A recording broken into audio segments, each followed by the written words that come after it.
Hello, Facebook fans and YouTube fans of DX Engineering. It's Tuesday afternoon here in the Eastern time zone of the USA. It's 17:15 GMT on July 27, 2021. It's time for Tuesdays with Tim and Jeff. I'm Tim, K3LR, and along with me today is Jeff, KB8ZWT. How are things going, Jeff?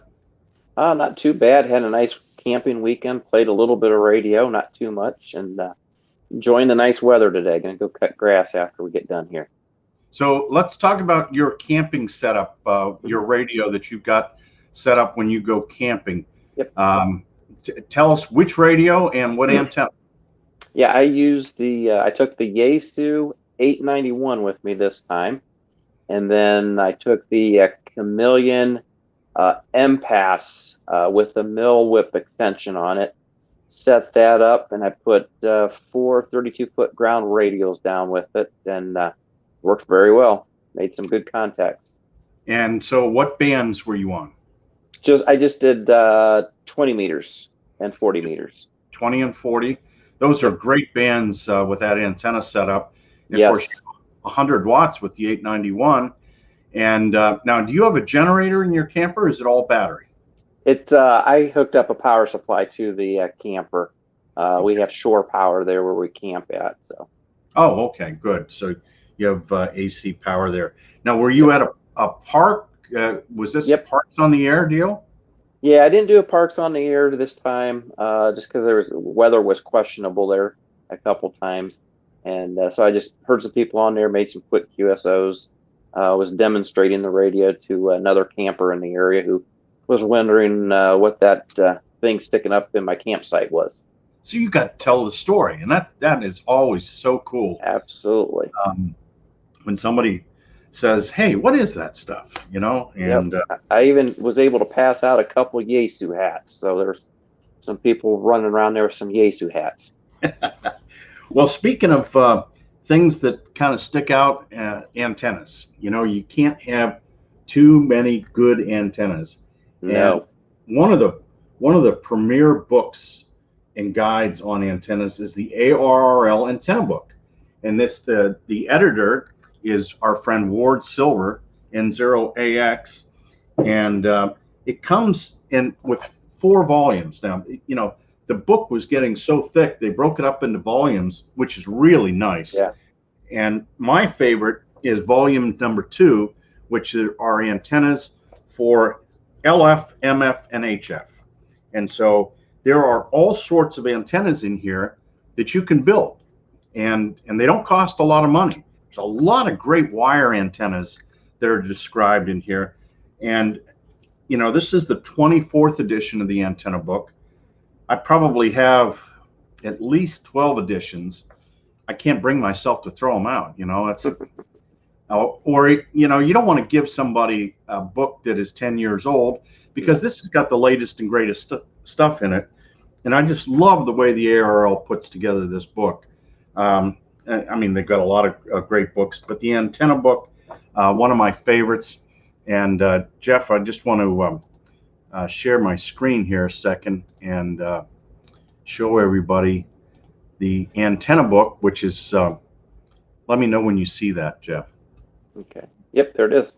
There it is. So you can see the 4 volumes here, and they have a very nice sleeve. I love these sleeves. Yeah. And you know, it starts out with 80 years of antenna know-how.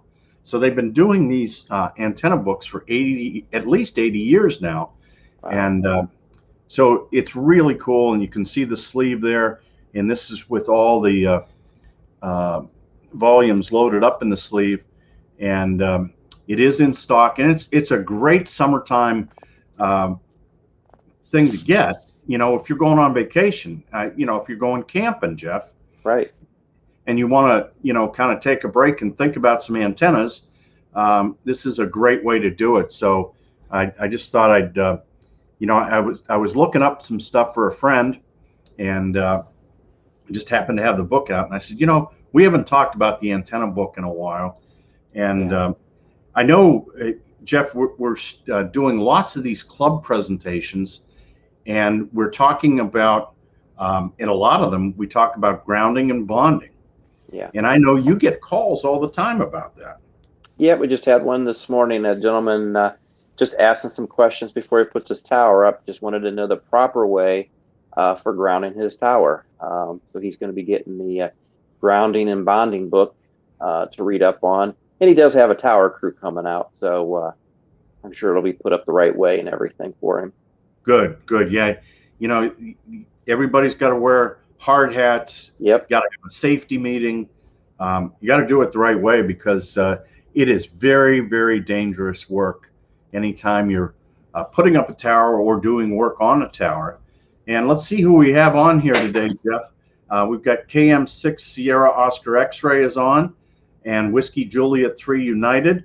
And Brian, who I gave a presentation to Brian's club, W7 Juliet Echo Tango from Denmark, Oscar Zulu 1 Delta Whiskey X-Ray, and November 8 Uniform X-Ray, Kilo Bravo 8 Bravo Kilo Alpha, and our friend on Anguilla, Victor Papa 2 Echo India Hotel, and Dino is on, Kilo Lima 0 Sierra, and also Jeff.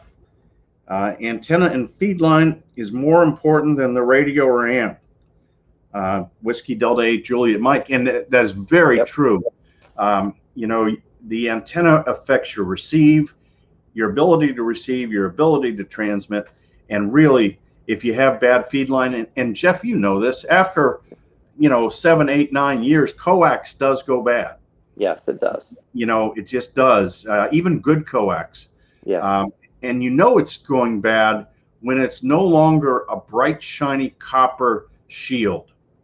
And if you get a nick in it in any place, you're going to have water get in, and then that's the beginning of the end too.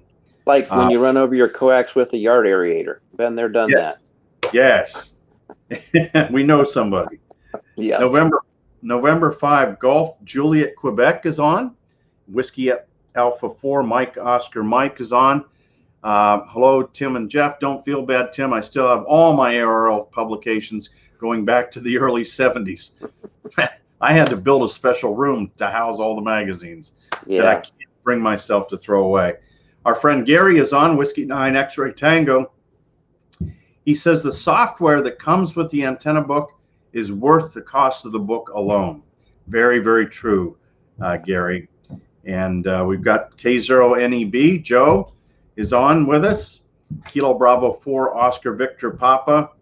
And see John, the tall guy, he says, hi, Tim and Jeff. It's always fun to see the look of surprise on a fellow camper when they find out you're talking to someone from Europe from the campsite. Absolutely. And it's, a pretty simple antenna, right, Jeff? Oh, yeah, absolutely. And it just so happened I had a technician book that was no longer being used, and I gave him the technician book to start studying from. So maybe we'll have another ham. There you go. And we have Kevin, Kilo Lima 7 Kilo Yankee. Nice to see you, Kevin. Kevin worked on the Cellular One team with me. And we got Bob, Kilo Juliet 5 Charlie Fox. And Steve, November Alpha 5 Charlie, always be safe. November 9 Charlie Queen. And from Quebec, it's Victor Echo 2 India Alpha Tango. And water ingression will travel from one end of the feed line to the other. Very true. And always best to renew coax, put new coax in after a few years. And Kilo Echo 8 Charlie Victor Alpha, Terry is on with us. And greetings from Rudolph, Ohio. Thanks for all you guys do for ham radio. Well, thanks very much, Terry, for saying that. And, I think a lot of people are out camping and on vacation now, Jeff, because things are a little safer out there, than they were with the pandemic. And everybody's just itching to get outside. And you hear a lot of portable stations on the air. Absolutely. People, and 6 meters and even 2 meters was really good. Back a couple of days ago, I want to say it was Saturday. It was either Saturday or Sunday. A guy in New Hampshire Hammond, New Hampshire, and he had a vertical and about 40 watts on 2 meters, FM. So this was done on 146.52. Worked a guy with a handheld on a summit in Southern California. Wow, that is amazing. Now, wow. And it was a Baofeng. That's like 2,500 or 2,600 miles wow. on 2 meters. You know, it was just incredible. And of course, everybody asked the guys that were involved on both ends, and it really did happen. Other guys heard the QSO. Right. That is just amazing to have those kinds of distances. And the sporadic E that has really got 10 meters and 6 meters tuned up is going to come to an end, sadly, here in the next week or so. Yeah. That'll be the end of the sporadic E season, maybe a little bit towards the middle of August, but by the middle of August, it should be pretty wrapped up. So Dawn says, I just replaced the last 26 feet of old coax last week. So there you go. It's always good to do that. And if the SWR is getting better, you know that something's going on. Yep. You're just not, antennas don't magically get better.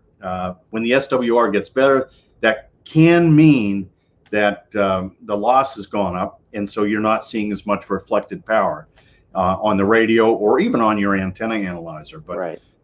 Boy, there's another thing. You got your antenna analyzer ready to go here, Jeff? Always have it here. Yep. Rig expert. Always good when you're out in the field.